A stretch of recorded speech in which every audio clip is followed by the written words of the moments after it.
ہمارے امت کا طبقہ ہر چیز کی جستجو میں لگا ہوا ہے.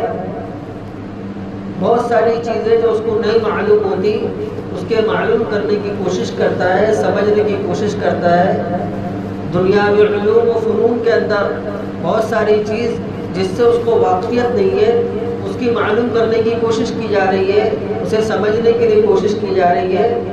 لیکن دین اور دین کی باتیں، دین کے معاملات، دینی احکام ہی ایک ایسے رہ گئے ہیں جس کے لیے ہم جستجو کے لیے آگے نہیں بڑھتے. ہم اس کو سمجھنا ہی نہیں چاہتے. یہ ایسا کیوں ہوتا ہے؟ اصل میں مادیت پرستی کا غلبہ، مغربی تہذیب کا غلبہ ہماری امت پر چھایا ہوا ہے. پوری طریقے سے مغربی تہذیب نے ہماری امت کے نوجوانوں پر قبضہ کر لیا ہے، اور ہم ابھی تک اپنے خواب سے بیدار نہیں ہوئے.